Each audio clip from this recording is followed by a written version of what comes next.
थोड़ा ध्यान लगाना इस कथा में।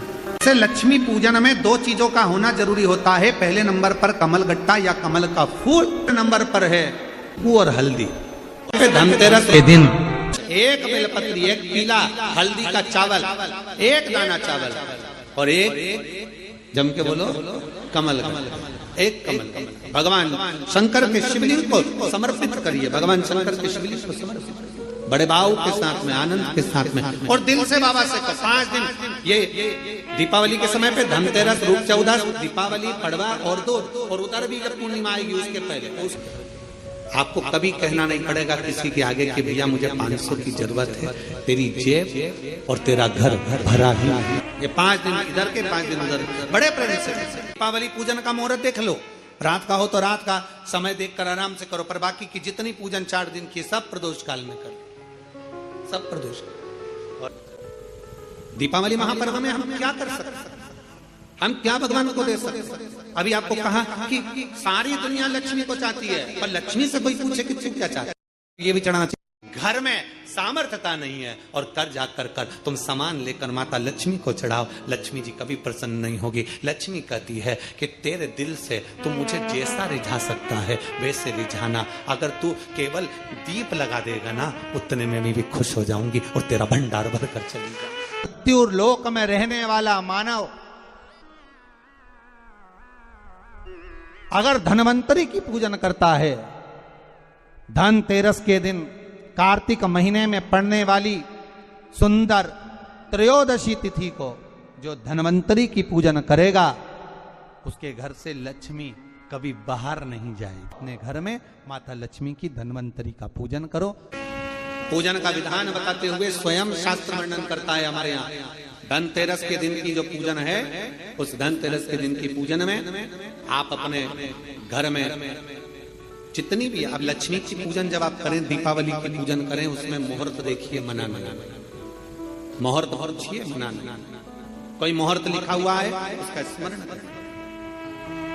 धनतेरस की पूजन करने में, रूप चौदस की पूजन करने में, पड़वा की पूजन करने में, दूज की पूजन करने में आपको मुहूर्त की जरूरत नहीं। आप तो प्रदोष काल, शाम का जो प्रदोष काल का समय होता है, उस समय पर बड़े प्रेम के साथ में, आनंद के साथ में, एक सुंदर आनंद से, अगर घर में मार्बल या कोटा फर्श वगैरह लगा हो तो कपड़े से ही पोंछ लो, और अगर कच्चा मकान हो तो गोबर से थोड़ा सा लीप कर सुंदर आनंद के साथ में भगवान का जहाँ मंदिर, देवालय, शिवालय है, बड़े आनंद से आपके घर में जो पूजन का जगह है, उस पूजन के जगह पर थोड़ा सा लीप कर या कपड़ा फेर कर वह आनंद के साथ एक सुंदर चौक पूर लीजिए, और चौक पूर कर उसमें थोड़ा सा चावल दाना या गेहूं का दाना रखकर उस पर एक चौरन, चौकी, पाटा जो भी आप रख सकते हो उस पर रखकर एक सुंदर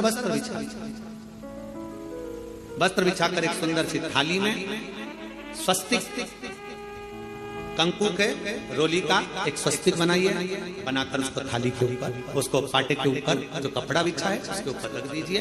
रखकर घर में कोई चांदी का सिक्का हो, चांदी का सिक्का ना हो, चांदी का कॉइन ना हो तो अपना जो कॉइन आता है, 1 का सिक्का, 2 का सिक्का, जो भी कॉइन आता है वो रख दीजिए। और रखकर उसको जो मोली आती है, लच्छा बांधने वाला, हाथ में बांधने का जो नाड़ा आता है, मोली होती है लच्छा, उससे उसको हल्दी लगाकर लपेट दीजिए और बाबा को उस थाली में रखकर सुंदर आनंद के साथ में माता लक्ष्मी का स्मरण करते हुए 7 दिए घी के, लंबी बाती, एक दिया तेल का दिया लक्ष्मी जी के लेफ्ट हैंड पे। जैसे लक्ष्मी जी को जब पूजन करने बैठोगे तो लक्ष्मी जी का मुख आपकी ओर होगा कि नहीं होगा? आप ऐसे बैठे हो तो लक्ष्मी का मुख आपकी ओर, तो दिया आएगा इस ओर। मतलब आप जब पूजन करने बैठोगे तो आपका जो सीधा हाथ होगा, लक्ष्मी जी का वो उल्टा, उस उल्टे हाथ की ओर एक तेल का दीप लगाकर लंबी बाती का, और 7 दिए लंबी बाती के घी के, आटे के दिए, वो एक प्लेट में, एक थाली में रख लीजिए। पूजन का सामान, कंकु, चावल, रोली, मोली, हल्दी की गांठ, अमरवेल, कमल गट्टा, खड़ा धना, गुड़, ये सब सामग्री रखकर, कुछ भोग लगाने की सामग्री, कुछ धूप बत्ती आदि, इत्र आदि सामग्रियां रखकर, पुष्प आदि रखकर, जो क्वाइन तुमने रखा है, सिक्का तुमने रखा है, 7 दिए सीधे हाथ पर लक्ष्मी, 7 दिए जो तुमने आटे के बनाए हैं उसमें लंबी बत्ती कर सीधे हाथ पर बनाए, उल्टे हाथ पर तेल का दिया जलाकर पूजन की थाली में जो सामग्री रखी है जल का छींटा देकर बड़े प्रेम के साथ वस्त्र समर्पित कर कर और रोली, चंदन, मौली, हल्दी जो भी है, मेहंदी आदि सब सामग्री समर्पित कर कर 5 कमरबेल के टुकड़े, 7 कमलगट्टा, 5 हल्दी की गठान, ये सब अपने हाथों में लेकर माँ लक्ष्मी से प्रार्थना कर कर, कुबेरेश्वर महादेव से विनती कर कर, शिव की आराधना कर कर, नारायण की आराधना कर कर, दामोदर भगवान की आराधना कर कर, माँ लक्ष्मी की आराधना कर कर दोनों हाथों से समर्पित कर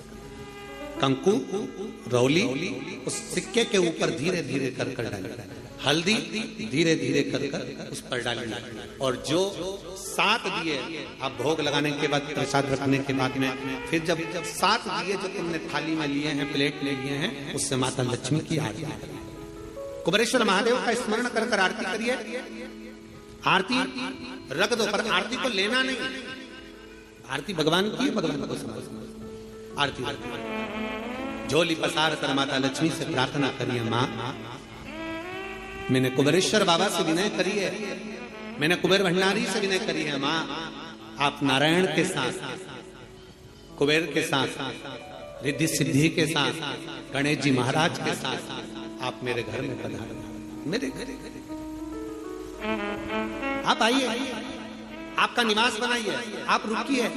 माँ हमें बहुत सारे अवगुण, हे लक्ष्मी माता, हे नारायण, हे शंकर, हे उभरदानी, हे गणेश जी महाराज, हे रिद्धि सिद्धि, हे कुबेर, हमें बहुत अवगुण है, पर हे माँ हमने सुना है आपने शिव जी से जब वर मांगा था तो कहा था कि बाबा शंकर भगवान से लक्ष्मी जी ने कहा था मैं जाने को तो चले जाऊं प्रत्येक मनुष्य के घर में, पर उसके घर में तो इतना अवगुण भरा हुआ है, इतने दोष भरे हुए हैं, इतना अपशब्द भरा हुआ है, इतने ताने भरे हुए हैं, इतनी गालियां भरी हुई है, इतना मन में खोट भरा हुआ है, मैं इनको कैसे लक्ष्मी प्रदान करूं, मैं इनको कैसे भंडार।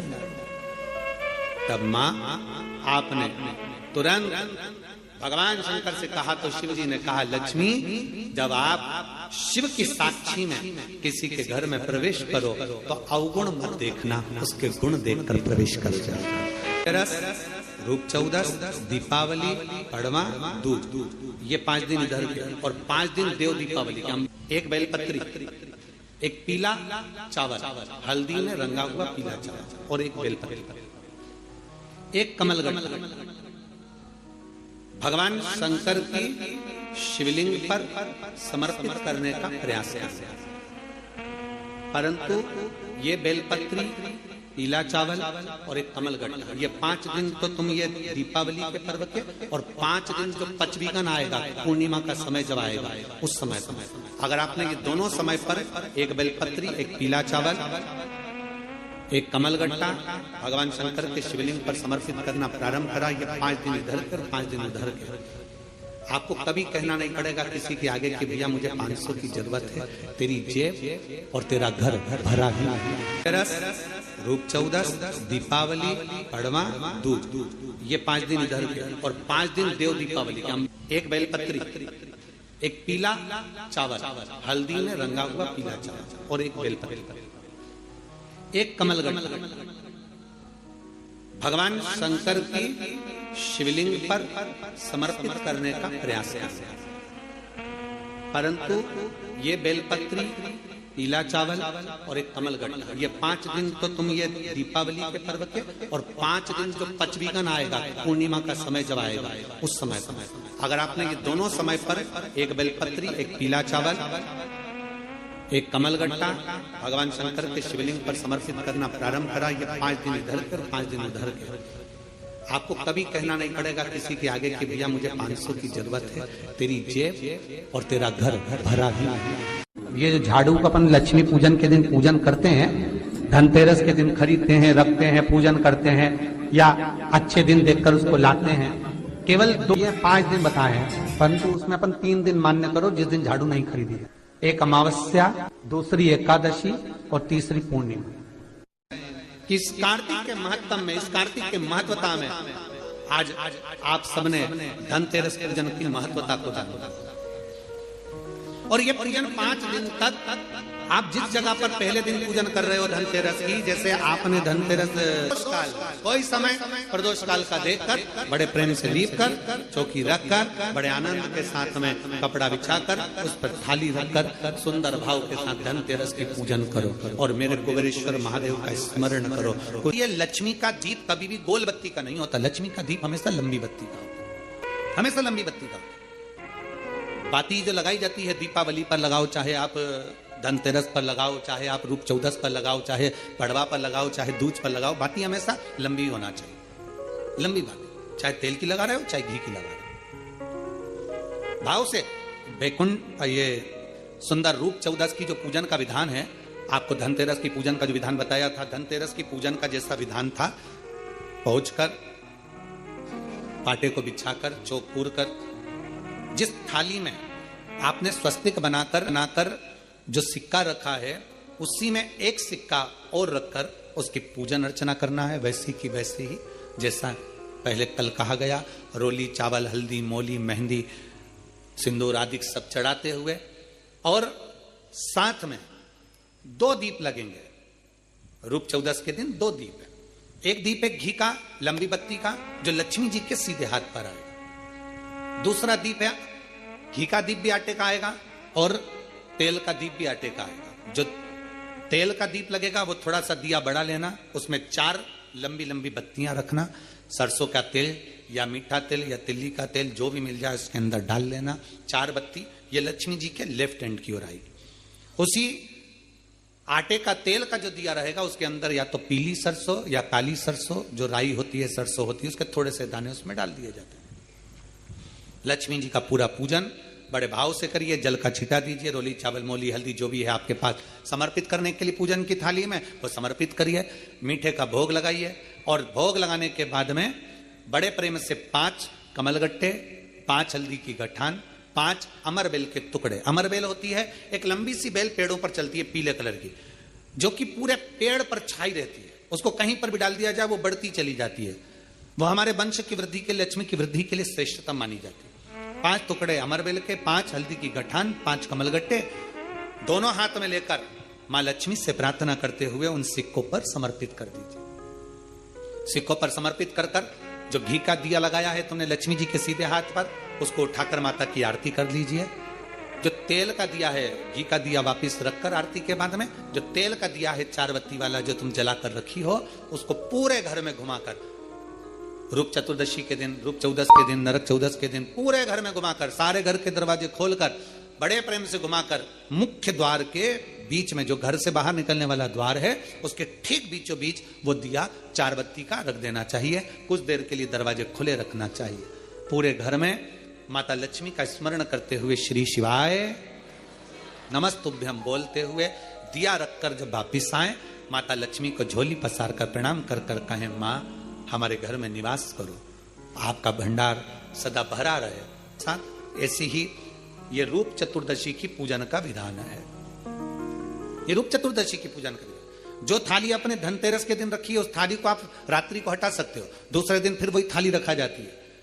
रूप चतुर्दशी के दिन हो सके शरीर में अगर बहुत रोग है और बहुत तकलीफ की जिंदगी चल रही है, मतलब हर 2 महीने में 3 महीने में कोई ना कोई दुख तुम्हारे सामने आकर खड़ा हो जाता है, कोई तकलीफ आकर खड़ी हो जाती है, चाहे बच्चों को हो रही हो, चाहे बेटियों को हो रही हो, चाहे परिवार में हो रही हो, तो हम तो निवेदन करेंगे रूप चतुर्दशी के दिन 1 लोटा जल, उसमें बड़े प्रेम से कोई थोड़ा सा इत्र का अगर भाग मिल जाए और इत्र ना मिले तो पीला चंदन या लाल चंदन डालकर, अगर कहीं आंवले का वृक्ष हो, पीपल का वृक्ष हो और बेलपत्र का वृक्ष हो, 3 जगह पर थोड़ा सा वो लोटा जो घर से लेकर जाओगे, पात्र लेकर जाओगे, रूप चतुर्दशी के दिन तीनों वृक्ष के नीचे एक ही कलश से थोड़ा थोड़ा जल 3 स्थान पर चढ़ाइए और बाबा से अपने मन की बात कहकर आई है। आप खुद देखोगे कि 3 महीने में मेरा कुबेर भंडारी आपके दुखों को हरेगा। रूप चतुर्दशी के दिन ही होगा, केवल रूप चतुर्दशी के दिन। कई लोग इसको दीपावली के दिन भी करते हैं, कई लोग इसको धनतेरस के दिन भी करते हैं, पर यह उपाय रूप चतुर्दशी के दिन करेंगे तो उसका फल चौगुना मिलेगा, चौगुना। और मान लो इस चतुर्दशी पर अगर आप नहीं कर पा रहे हो तो अगली इसी कार्तिक के महीने की जो देव दीपावली आती है पूर्णिमा के लगभग में, उस समय पर जो चतुर्दशी आए तो उस समय पर भी यह प्रयोग कर सकते, पर होगा कार्तिक महीने के दिन, दीपावली के दिन। कर्जे से मुक्ति पाने के लिए, व्यापार की वृद्धि के लिए केवल एक काम करिए महाराज। दीपावली की रात्रि को ठीक 11:30 से 12:30 के बीच में, मध्य बिंदु रात्रि को, पीपल अगर पास में हो तो पीपल, आंवला पास में हो तो आंवला, बेलपत्र पास में हो तो बेलपत्र, इन 3 वृक्ष जो आपके पास में हो, जो नजदीक में हो, लगाना एक ही के नीचे। ये नहीं कि तुम तीनों के पास पहुंच जाओ, लगाना एक ही वृक्ष के नीचे। 3 दीप अलग अलग, एक लक्ष्मी के लिए, गणेश जी के लिए, सरस्वती के लिए। 3 दीप घी के, एक फूल बत्ती का, 2 लंबी बत्ती का, फूल बत्ती मतलब गोल बत्ती का, और 2 दिए लंबी बत्ती के, घी के भरे हुए दिए, खाली नहीं, पूरा भरा हुआ दिया। उसमें एक एक कमलगट्टा, कमलगट्टा जो हवन में चढ़ता है, किराने की दुकान पे मिलता है काले कलर का कमलगट्टा, उस दिए के अंदर रखकर सबसे पहले गोल बत्ती वाला दिया हाथ में रखिए, हथेली पर जलाकर, और अपने स्मरण करो लक्ष्मी का, कुल देवी देवता का स्मरण करिए, अपने पूर्वजों का स्मरण करिए, कर्जा मुक्ति का भगवान से विनती करिए, और बाबा कुबेरेश्वर महादेव का स्मरण कर कर फूल बत्ती, गोल बत्ती का दिया पेड़ के नीचे रख दीजिए। दूसरा दिया जला हुआ उठाइए, उसकी बत्ती अपनी ओर हो, उसको उठाकर फिर अपने कुल देवी देवता का स्मरण करिए, पूर्वजों का स्मरण करिए, जिस भाव से दिया लगाने आए हो वो भाव को व्यक्त करिए, और दिए की बत्ती पेड़ की साइड कर कर रख दीजिए। तीसरा दिया उठाइए, अपने मन की कामना कर कर, जिसका कर्जा चुकाना है, व्यापार वृद्धि के लिए, संपदा के लिए विनय करिए, और उस दिए को जब उठाओ तो उसका मुख उधर का होना चाहिए, बोलते समय, स्मरण करते समय। जब नीचे रखोगे तब दिए का मुख अपनी ओर होना चाहिए।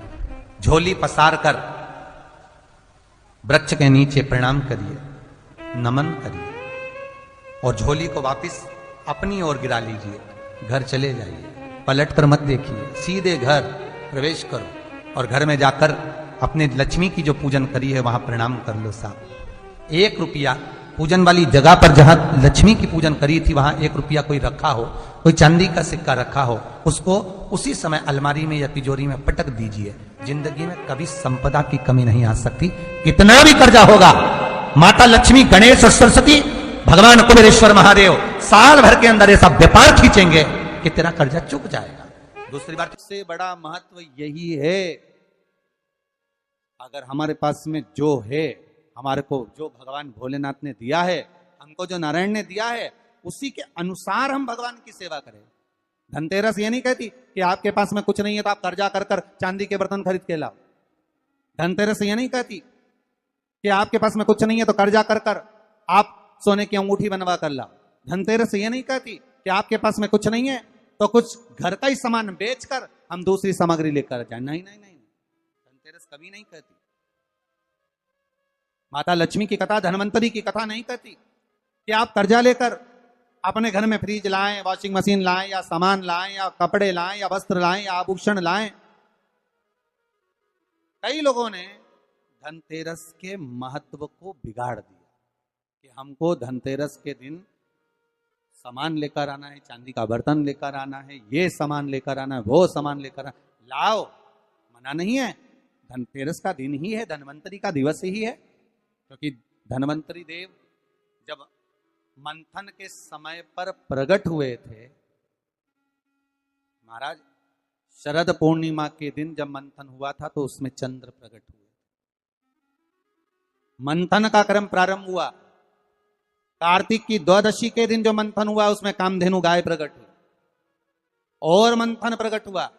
त्रयोदशी आई, धनवंतरी देव प्रकट हो गए, जिनके एक हाथ में शंख है, दूसरे हाथ में चक्र है, तीसरे हाथ में सुंदर औषधि है, और चौथे हाथ में सुंदर अमृत का कलश है।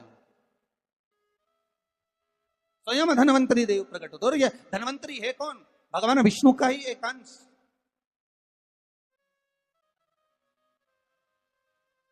त्रयोदशी को धन्वंतरी देव प्रकट हो गए, चतुर्दशी आई मां कालका प्रकट हो गई, अमावस्या आई माता लक्ष्मी प्रकट हो गई। ऐसे मंथन में निकल रहा, पर धन्वंतरी के हाथ में अमृत कलश है। इसलिए हमारे यहां हिंदू धर्म में ये रीति रही है कि धनतेरस के दिन कोई सामग्री खरीदी जाती है, पीतल की, तांबे की, कोई वस्तु हम खरीदते हैं। पर आज का समय का जो फैशन बढ़ता गया तो कहा साहब चांदी के बर्तन खरीदना जरूरी है, चांदी का सामान खरीदना जरूरी है, सोने का पात्र, सोने की वस्तु खरीदना जरूरी है, ये सामग्री खरीदना। तो यहाँ शास्त्र नहीं कह रहा कि महाराज इतने महंगे महंगे पदार्थ खरीदो और घर में कर्जा कर लो। शास्त्र तो यह कहता है कि धन्वंतरी की पूजन करना है आपको। अगर आप एक सामग्री भी लेकर आ रहे हैं तो उसमें आपका भाव जुड़ा होना चाहिए, कर्जा नहीं जुड़ा होना चाहिए।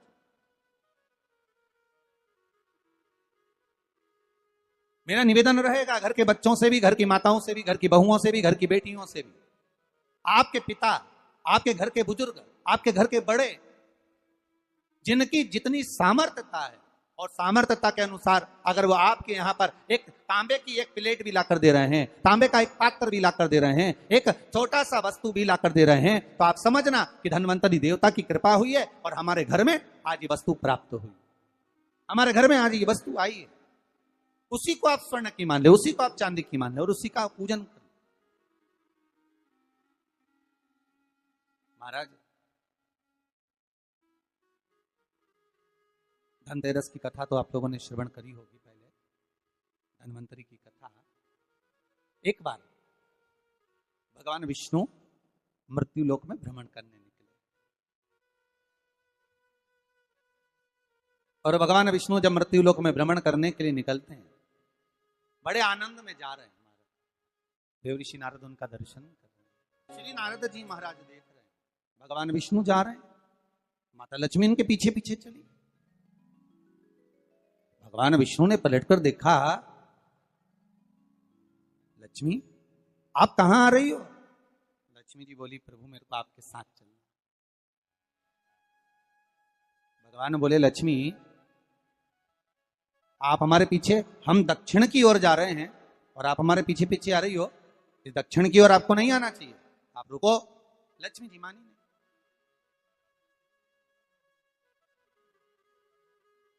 समझाने वाला व्यक्ति जब समझाए, देखो अभी अपने पास में इतना नहीं है, कोरोना महामारी के कारणवश हो सकता है कि थोड़ी कमाई कम हुई हो, इसलिए काम करते हैं।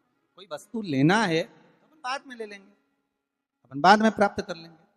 नहीं नहीं नहीं, मेरे को तो चाहिए।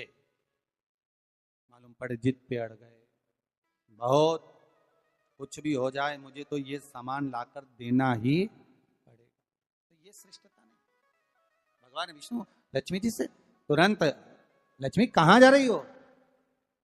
आपको मालूम है ये दक्षिण दिशा है जहां मैं जा रहा हूं, सुनो आप यहां प्रवेश ना करिए। लक्ष्मी जी कहती नहीं स्वामी, मैं आपके पीछे पीछे चलूंगी। लक्ष्मी जी को खूब समझाया भगवान विष्णु ने, नहीं मानी मां लक्ष्मी, जाने के लिए आतुर हो, जाने लगी। और माता लक्ष्मी जब जाने लगी, भगवान समझा समझा कर रह गए, समझा समझा कर भगवान रह गए, नहीं मानी, चल दी पीछे पीछे। भगवान रोक रहे, नहीं मानी।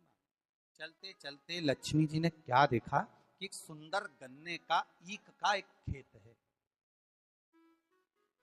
आपने देखा होगा जितने भी लोग इस पावन धन्वंतरी कथा को सुन रहे हैं, धनतेरस के पावन कथा को श्रवण कर रहे हैं, उन्होंने देखा होगा कि जब दिवाली की पूजन होती है तो दीपावली की पूजन में कई जगह पर गन्ने को, ईख को पूजन में रखा जाता है। अब भैया कोई ब्राह्मण देवता से पूछे कि महाराज जी ये गन्ना पूजन में क्यों रखा जाता है लक्ष्मी जी की पूजन में?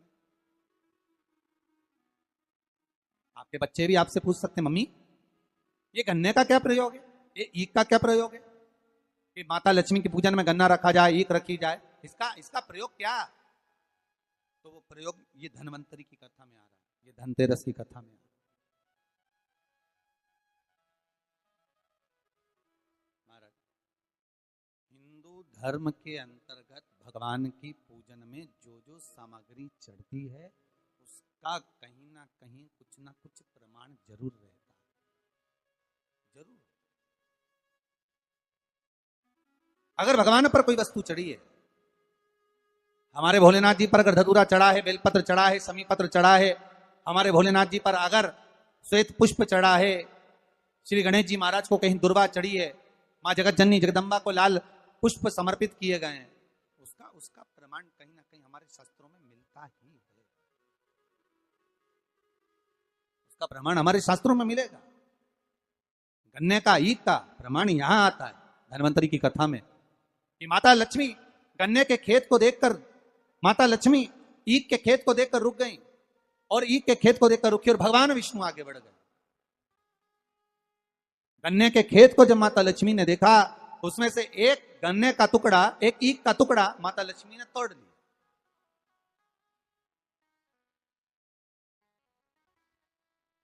अब जब गन्ने का टुकड़ा तोड़ा, ईख का टुकड़ा जब माता लक्ष्मी ने तोड़ लिया, तब उस गन्ने को तोड़कर माता ने मुख में उसको खाना चबाना चालू करा। उस गन्ने का रस माता प्राप्त करने लगी।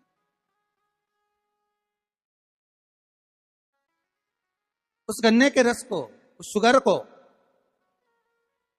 गन्ने के उस रस को, ईख के उस रस को माता लक्ष्मी आराम से प्राप्त कर रही हैं और भगवान आगे निकल गए। लक्ष्मी जी रुक गई।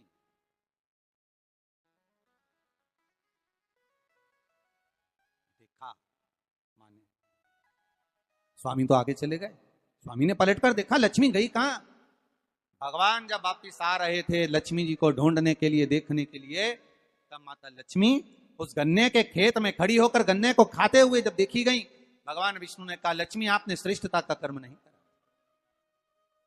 बहुत सुंदर प्रसंग है महाराज जी, ध्यान दीजिएगा। किसी के खेत में चना लग रहा है, किसी के खेत में गन्ना लग रहा है, किसी के खेत में कोई फसल लग रही है, खेत के मालिक से बिना पूछे अगर तोड़ ली जाती है, प्राप्त कर ली जाती है और उसका सेवन कर लिया जाता है, तो उसका भी दोष हमारा हिंदू धर्म बताता है, हमारे शास्त्र बताते हैं कि उसका भी दोष है। पहले भी कथा में कहा, 5 चोरों की कथा कही थी, उसमें वर्णन किया था। भगवान को बिना दिए जो खा ले वो भी चोर है। बिना पूछे कोई वस्तु उठा ले वो भी चोर है। किसी के घर में बिना पूछे प्रवेश कर जाए, आपने दरवाजा नहीं बजाया, आवाज नहीं लगाई, बेल नहीं बजाई और आप घर में प्रवेश कर गए, चोर। चौथा, महाराज किसी का सामान रखा था, बिना पूछे उठा लिया गया, रख लिया गया, वो भी एक चोर। और 5वां, माता पिता को दिए बिना जो एकांत में अपने कमरे में जाकर खा ले, वो भी चोर है। परमात्मा को दिए बिना, माता पिता को दिए बिना, घर के बुजुर्गों को, घर के बड़ों को दिए बिना भक्षण कर लेना, पा लेना, वो भी चोरी। उन 5 चोर में एक चोर का प्रमाण यहां पर आ जाता है महाराज जी कि किसी के खेत में, किसी के भवन में, किसी के घर में अगर आप प्रवेश कर रहे हो, किसी की कोई वस्तु रखी हुई है, उसको पहले आज्ञा लीजिए, पूछिए क्या हम ये ग्रहण कर सकते हैं, क्या हम ये ले सकते हैं। किसी के घर में प्रवेश कर रहे हो तो पहले आवाज लगाइए, दरवाजा बजाइए, बेल बजाइए, क्या मैं अंदर आ सकता हूं, क्या मैं प्रवेश कर सकता हूं? प्रवेश कर। महाराज जब प्रवेश हुआ, लक्ष्मी जी ने गन्ने को तोड़ा, खाया, ईख को देखा, भगवान नारायण को बड़ा क्रोध आया। नारायण बोले, ए लक्ष्मी तुम क्या कर रही हो? तुमने क्या खेत के मालिक से, किसान से पूछा? उस किसान से आज्ञा ली आपने कि मुझे गन्ने खाना है, मुझे ईख खाना है, मुझे इसका रस प्राप्त करना है? आपने आज्ञा ली है? आपने पूछा है? माता लक्ष्मी जी हंसकर मुस्कुराकर बोलती हैं, पूरा ब्रह्मांड, पूरी पृथ्वी, संपूर्ण विश्व हमारा ही तो है। ये संपूर्ण ब्रह्मांड, संपूर्ण विश्व हमारा ही तो है। हम पूछें और हम आज्ञा लें तब प्रवेश करें, ये नहीं हो सकता। भगवान को क्रोध आ गया। भगवान ने कह दिया, लक्ष्मी तुमने इस किसान के घर में उसके बिना पूछे गन्ने को तोड़कर, ईख को तोड़कर तुमने उसका रस लिया है। 12 वर्ष तक तुम्हें किसान के घर में रहकर किसान की सेवा करना पड़ेगा। 12 वर्ष तक आप उस घर में प्रवेश कर रहिए और उनके यहां सेवा करिए। करो सेवा। मुझसे गलती हो गई, आप अपने चरणों से मुझे दूर ना करिए। भगवान कहते हैं सुनो लक्ष्मी, तुम्हें 12 वर्ष तक उस किसान के घर में, उस किसान के खेत में रहना ही पड़ेगा, रहना ही पड़ेगा। आपको किसान के खेत में जाना, ठीक है। लक्ष्मी जी रह रही हैं, किसान के यहाँ सेवा कर रही हैं। ऐसी रही लक्ष्मी मैया के किसान के घर में धान, वैभव, सत्ता, प्रतिष्ठा सब मिल गई, सब कुछ आ गया किसान के घर में, सब कुछ। अब एक दिन 12 वर्ष जब पूर्ण हो गए, भगवान लक्ष्मी जी को ढूंढने के लिए निकले। लक्ष्मी जी से कहा चलो आ जाओ। अब तो किसान को लगा कि मेरे घर में ये बूढ़ी माँ जब से रह रही है तब से हमारे घर में वैभव ही वैभव, अब इसको कौन जाने देगा। आपके घर में कोई ऐसा व्यक्ति आ जाए जिसके चरण पड़ते से ही आपके यहाँ खूब वैभव, धन, सत्ता सब कुछ प्राप्त हो जाए, तो आप में से कितने लोग हैं जो उनको वापिस जाने दोगे, निकलने दोगे, वापिस जाने दोगे? हो ही नहीं जाने।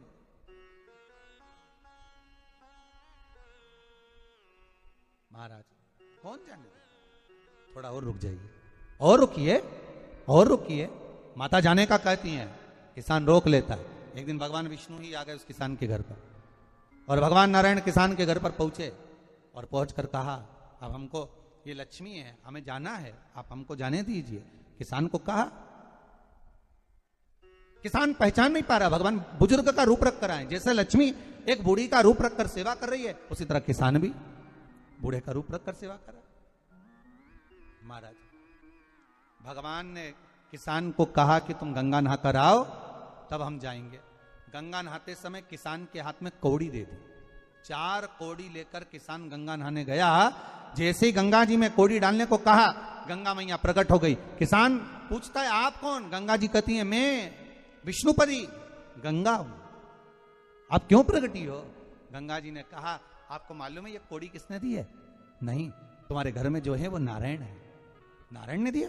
अब दौड़ कर गया और नारायण के चरणों को पकड़कर कहा नाथ आप क्यों आए हो ये तो बताओ। भगवान ने कहा आपको मालूम नहीं, मैं लक्ष्मी को लेने आया हूं, पर लक्ष्मी को तो मैं अपने यहां रखना चाहता हूं नाथ, मैं इसको छोड़ नहीं सकता,